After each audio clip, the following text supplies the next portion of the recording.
Hello সবাইকে, আসসালামু আলাইকুম। আপনাদের সবাইকে স্বাগতম জানাচ্ছি আজকের ভিডিওতে এবং আজকের ভিডিওতে আমরা নেদারল্যান্ডসের একটা সেরা বিশ্ববিদ্যালয়, বিশেষ করে যারা আপনারা ইঞ্জিনিয়ারিং বা সায়েন্স রিলেটেড প্রোগ্রামে পড়াশোনা করতে চান, তাদের জন্য আজকের এই বিশ্ববিদ্যালয়ের স্কলারশিপটা অনেক গুরুত্বপূর্ণ।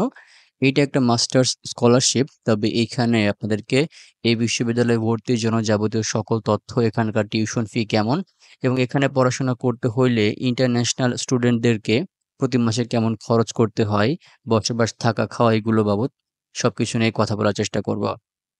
তো ভিউয়ার্স, মূল ভিডিওতে যাব তার আগে বলি, আপনারা দেখছেন স্টুডেন্ট অপরচুনিটিস বিডি। এখানে আপনারা বাংলাদেশ ও ইন্টারন্যাশনাল স্টুডেন্টদের জন্য দেশের বাইরে স্কলারশিপ, ইন্টার্নশিপ, জব অপরচুনিটি ও অন্যান্য বিভিন্ন ধরনের অপরচুনিটি ইনফরমেটিভ ভিডিও পেয়ে থাকেন। ভিউয়ার্স, আপনি যদি আমাদের ইউটিউব চ্যানেলে নতুন হয়ে থাকেন তাহলে অনুরোধ থাকবে আমাদের চ্যানেলটি সাবস্ক্রাইব করতে। তো আজকের এই বিশ্ববিদ্যালয়ের নাম হচ্ছে টিইউ ডেল্ফট, বা এটাকে বলা হয় ডেল্ফট ইউনিভার্সিটি অফ টেকনোলজি। এটা নেদারল্যান্ডসে অবস্থিত এবং বিশ্বের মধ্যে এটা সেরা 50টা বিশ্ববিদ্যালয়ের মধ্যে একটা। এবং এখানকার যে মাস্টার্স স্কলারশিপটা, এইটা সাধারণত মাস্টার্স প্রোগ্রামটা এটি সাধারণত 2 বছরের জন্য হয়ে থাকে এবং এই স্কলারশিপে অ্যাপ্লাই করার শেষ সময় হচ্ছে 1 ডিসেম্বর 2024।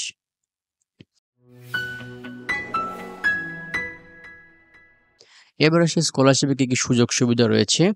এইটা একটা ফুললি ফান্ডেড স্কলারশিপ, মানে আপনার সম্পূর্ণ টিউশন ফি কভার করবে স্কলারশিপটা।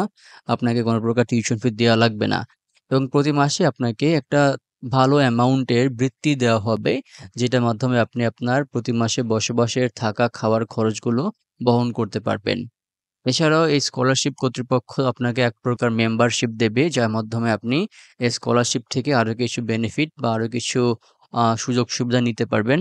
স্পেশালি এই স্কলারশিপের কমিউনিটি নেটওয়ার্কিং এগুলোর ক্ষেত্রে আপনার অনেক কাজে আসবে। এছাড়াও এই স্কলারশিপটা আপনার জীবনে একটা কি বলবো অর্জন বা অ্যাচিভমেন্ট হিসেবে থাকবে।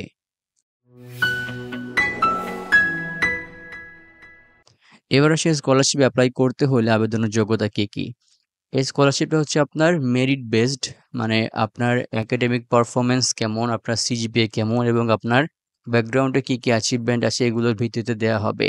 তো সেই ক্ষেত্রে এখানে আপনার সিজিপিএটা সবচেয়ে বেশি গুরুত্বপূর্ণ এবং আপনাকে অবশ্যই আপনার ক্লাসের টপ 10% স্টুডেন্টদের মধ্যে থাকতে হবে, মানে যাদের সিজিপিএ ভালো বা যারা উপরের র্যাঙ্কে আছে তাদের মধ্যে। এবং অবশ্যই আপনাকে একটা কমপ্লিট ব্যাচেলর ডিগ্রি থাকতে হবে এবং আপনাকে এই টেকনোলজি ইউনিভার্সিটি অফ ডেল্ফটের এমএসসি প্রোগ্রামে অ্যাডমিটেড হইতে হবে অ্যাপ্লাই করে। এবং এখানে জিপিএ যে পরিমাণটা এখানে বলাতে হয়েছে, আপনার জিপিএ থাকতে হবে মিনিমাম 80% বা 80%। এবং আবার বলে দেওয়া হয়েছে এটা হচ্ছে মেরিট বেসিসে স্কলারশিপটা দেওয়া হয় এবং স্কলারশিপ অ্যাপ্লাই করতে হলে আপনার যে ইংরেজি ভাষার দক্ষতা আছে সেইটার প্রমাণ দিতে হবে। এখানকার যে টোফেল স্কোর এটা হচ্ছে 100, তবে কোনো সেকশনের জন্য 22 এর নিচে না যায় এবং এখানকার যে আইএলটিএস স্কোর এটা হচ্ছে আপনার মিনিমাম 7.0 এবং কোনো সেকশন যেন 6.5 এর নিচে না যায়।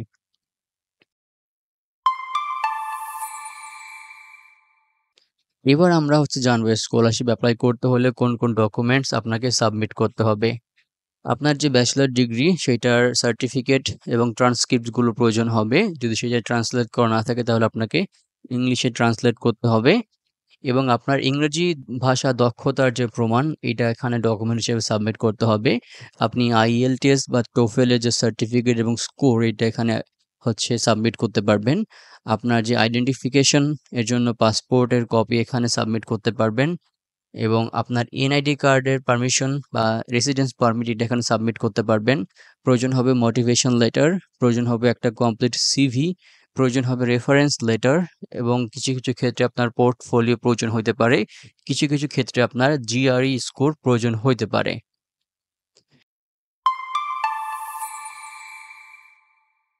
এবার আসি ইউনিভার্সিটি অ্যাপ্লিকেশনের মধ্যে। এই ইউনিভার্সিটিতে অ্যাপ্লাই করতে হলে ব্যাচেলরের ক্ষেত্রে সাধারণত কেমন জিপিএ প্রয়োজন হয়।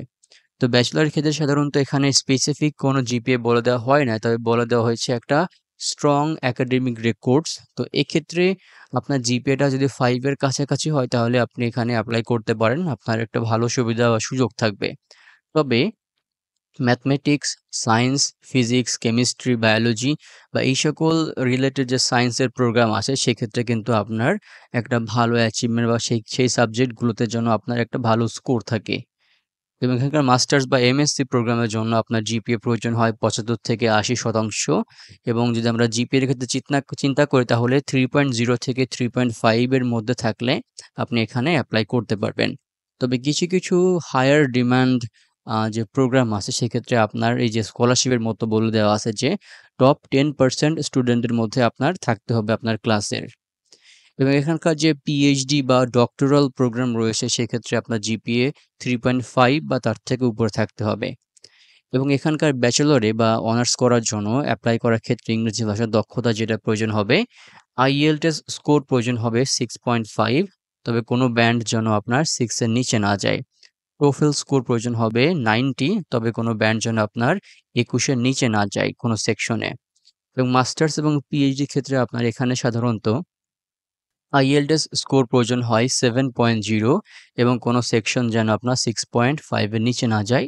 এবং টোফেলের ক্ষেত্রে হচ্ছে আপনার প্রয়োজন হবে 100 বা 100, তবে কোনো সেকশন যেন আপনার 21 এর নিচে না যায়। এবার আসি যে এই বিশ্ববিদ্যালয়ের এভারেজ টিউশন ফি কেমন। এখানে আমরা গড় টিউশন ফি রাখার চেষ্টা করেছি এবং যে টিউশন ফির অ্যামাউন্টটা বলবো এটা আপনার প্রোগ্রাম ভেদে একটু কমও হইতে পারে, একটু বেশি হইতে পারে।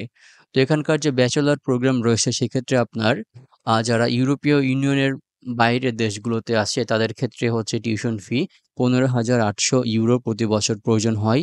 মাস্টার্সের জন্য আপনার প্রয়োজন হয় 20,800 ইউরো প্রতি বছর। এবং পিএইচডির জন্য আপনার এখানে টিউশন ফি নেই। কারণটা হচ্ছে পিএইচডি প্রোগ্রামটা এখানে এক ধরনের জব হিসেবে ধরা হয়।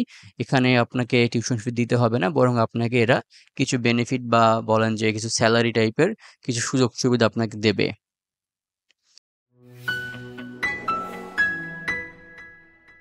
এবারে সেই বিশ্ববিদ্যালয়ে কোন, কোন ধরনের প্রোগ্রাম আছে, কোন, কোন ধরনের ফ্যাকাল্টি আছে। এখানে মূলত ইঞ্জিনিয়ারিং রিলেটেড সব ধরনের ফ্যাকাল্টি আছে। তবে আমি আপনাদেরকে একটু মেইন যে ফ্যাকাল্টিগুলো আছে সেগুলোর নাম বলে যাব এখানে। রয়েছে aerospace engineering, applied earth science, applied mathematics, applied physics, architecture, আরবানিজম and building science, biomedical engineering, chemical engineering, civil engineering, complex systems engineering and management, computer science and engineering, design for interaction, electrical engineering, embedded systems, environmental engineering, geoscience and remote sensing, industrial design engineering, life science and technology, management of technology, marine technology, material science and engineering, mechanical engineering, nanobiology, sustainable energy technology, transport infrastructure, logistics, water management, technology policy and management এবং urbanism। এরকম ২৭টা main আপনাদেরকে প্রোগ্রামগুলো বললাম। তবে আশা করি এই প্রোগ্রামগুলোর সাথে সম্পর্ক আরও কিছু দারুণ, দারুণ প্রোগ্রাম আপনারা পেয়ে যাবেন। আপনার যে ব্যাকগ্রাউন্ড রয়েছে, আপনি যেখান থেকে অনার্স করেছেন বা আপনি যদি এখানকার ব্যাচেলরে এপ্লাই করতে চান তাহলে আপনার পছন্দ মতো যেকোনো একটা প্রোগ্রামে এখানে এপ্লাই করতে পারবেন। তবে অবশ্যই আপনার ব্যাকগ্রাউন্ড যেন সায়েন্সে হয় আপনার এসএসসি এবং এইচএসসিতে, তাইলে হচ্ছে আপনি এখানে পড়াশোনা করার সুযোগ পাবেন। কারণটা হচ্ছে এই বিশ্ববিদ্যালয়টা হচ্ছে আপনার science and technology related programme নিয়ে। এবার আসি যদি আপনারা এই বিশ্ববিদ্যালয়ে পড়াশোনা করেন তাহলে প্রতি মাসে আপনাদের খরচ কেমন হইতে পারে বসবাসের জন্য। দেখুন এই স্কলারশিপ আপনাকে প্রতি মাসে যে বৃত্তিটা দেবে এটার মাধ্যমে আপনি আপনার বসবাসের খরচ কিন্তু চালায় নিতে পারবেন। তবে যদি আপনারা স্কলারশিপ ছাড়া চিন্তা করেন তাহলে আপনাদের খরচটা কেমন হবে এগুলোর জন্য হচ্ছে এই সেকশনটা রাখা। তো এখানে বাসা ভাড়া বাবদ যদি আপনি ইউনিভার্সিটির হলে বা ডরমিটরিতে থাকেন তাহলে প্রতি মাসে আপনার ৩০০ থেকে ৬০০ ইউরো খরচ হইতে পারে। এবং যদি আপনারা বাসা ভাড়া নিয়ে থাকেন ক্যাম্পাসের বাইরে সেক্ষেত্রে আপনার খরচটা হবে ৬০০ থেকে ১,০০০ ইউরো প্রতি মাসে। খাবারের জন্য আপনার প্রতি মাসে ২০০ থেকে ৩০০ ইউরো খরচ হইতে হবে বাজার সদাই এগুলোর জন্য। এবং যদি আপনারা বাইরে খান তাহলে এক্সট্রা কিছু টাকা বা ইউরো ধরে রাখতে পারবেন। যাতায়াতের জন্য যদি আপনারা পাবলিক ট্রান্সপোর্ট ব্যবহার করেন, বাস, ট্রাম এগুলোর জন্য আপনার প্রতি মাসে ৩০ থেকে ৮০ ইউরো খরচ হইতে পারে। তবে আপনারা যদি বাইসাইকেল ব্যবহার করেন, এখানে অনেকেই বাইসাইকেল ব্যবহার করে স্টুডেন্টদের মধ্যে। সেক্ষেত্রে শুধুমাত্র বাইসাইকেল কেনার জন্য যে ওয়ান টাইম একটা খরচ হবে ওইটাই, তাছাড়া আর কোনো খরচ হবে না আশা করি। হেলথ ইন্সুরেন্সের জন্য সবাইকেই আপনার একটা খরচ করতে হবে, সেটা হচ্ছে ১০০ থেকে ১২০ ইউরো প্রতি মাসে এবং আপনার বই খাতা এবং স্টাডি ম্যাটেরিয়ালস কেনার জন্য প্রতি মাসে আপনার ৫০ থেকে ১০০ ইউরো খরচ হইতে পারে। বিদ্যুৎ, পানি, ইন্টারনেট এগুলোর জন্য প্রতি মাসে আপনার ৫০ থেকে ১০০ ইউরো খরচ হবে এবং আপনার নিজস্ব কিছু খরচপাতি, বিনোদন, পোশাক-আশাক, নিজের কিছু খরচ এগুলোর জন্য আপনার ১০০ থেকে ২০০ ইউরো ধরে রাখতে পারেন। তো এগুলো মিলিয়ে যদি আমরা দেখি আপনি একটু যদি সেভ করে চলার চেষ্টা করেন এবং আপনি ইউনিভার্সিটির মধ্যেই থাকেন, হলে বা ডরমিটরিতে থাকেন, তাহলে প্রতি মাসে আপনার ৮০০ থেকে ১,৪০০ ইউরো খরচ হবে এবং যদি আপনারা ক্যাম্পাসের বাইরে থাকেন, একটু কমফোর্টের মধ্যে থাকতে চান, তাহলে প্রতি মাসে আপনার ১,১০০ থেকে ১,৯০০ ইউরো পর্যন্ত খরচ হয়ে যাইতে পারে। তো এইটা হচ্ছে আপনার প্রতি মাসের যে খরচ, এটা আপনাদেরকে আমি জানিয়ে দেওয়ার চেষ্টা করলাম। তো এখন হচ্ছে স্কলারশিপটাতে আপনারা এপ্লাই করবেনটা কিভাবে? অ্যাপ্লিকেশনটা একদম ইজি। তবে আপনাকে অবশ্যই আগে ইউনিভার্সিটিতে এপ্লাই করে আসতে হবে। ইউনিভার্সিটিতে এপ্লাই করে ইউনিভার্সিটি থেকে আপনাকে সিলেক্টেড হইতে হবে। ইউনিভার্সিটি আপনাকে অফার লেটার দেবে। অফার লেটার গ্রহণ করে আপনাকে সেখানে অ্যাডমিটেড হইতে হবে। তারপর আপনাকে হচ্ছে স্কলারশিপ এপ্লাই করতে হবে। স্কলারশিপ অ্যাপ্লিকেশনের জন্য একটা আবেদনের সময়সীমা দেয়া হবে। তার মধ্যে আপনারা এপ্লাই করবেন। চেষ্টা করবেন একটু আগে এপ্লাই করার জন্য। তবে আগে অবশ্যই আপনাকে স্কলারশিপের যে আবেদনের যোগ্যতা এগুলো ভালো করে দেখে নিতে হবে। আমি এখানে যেগুলো বললাম এগুলো ছাড়াও যদি আরও ডিটেইলস নির্দেশনা থাকে সেগুলো কিন্তু আপনাদেরকে অফিসিয়াল ওয়েব লিঙ্ক থেকে দেখে নিতে হবে। অফিসিয়াল ওয়েব লিঙ্ক আপনাদেরকে আমি ডেসক্রিপশন বক্সে দিয়ে দেবো, সেখান থেকে আপনারা ভালো করে জেনে নিতে পারবেন। ওকে, তো এখানে যে অ্যাপ্লিকেশনের যোগ্যতা, যে সকল ইনফরমেশন, যে সকল ডকুমেন্টস লাগবে সেগুলো রেডি করে, যে সকল সেকশনে যেগুলো সাবমিট করতে হবে সেগুলো সাবমিট করে আপনারা এপ্লাই করে দিলেই স্কলারশিপের জন্য অ্যাপ্লিকেশনটা ইজিলি হয়ে যাবে। এবং আপনারা যদি নেদারল্যান্ডস সহ ইউরোপের আরও বিভিন্ন ইউনিভার্সিটি, বিভিন্ন স্কলারশিপ সম্পর্কে জানতে চান, তাহলে আমাদের ইউটিউব চ্যানেল থেকে ঘুরে আসতে পারেন। আমাদের কিন্তু ডেডিকেটেড কিছু প্লেলিস্ট অলরেডি আছে ইউরোপ এবং ইউরোপের বিভিন্ন দেশের নিয়ে। সেখান থেকে আপনারা ভালো করে জেনে নিতে পারবেন বিভিন্ন স্কলারশিপ সম্পর্কে। তো ভিউয়ার্স, এই ছিল আজকের ভিডিও। সম্পূর্ণ ভিডিও শেষ পর্যন্ত দেখার জন্য অসংখ্য ধন্যবাদ। সবাই ভালো থাকবেন, সুস্থ থাকবেন। সবার জন্য অনেক শুভকামনা রইলো। আসসালামু আলাইকুম।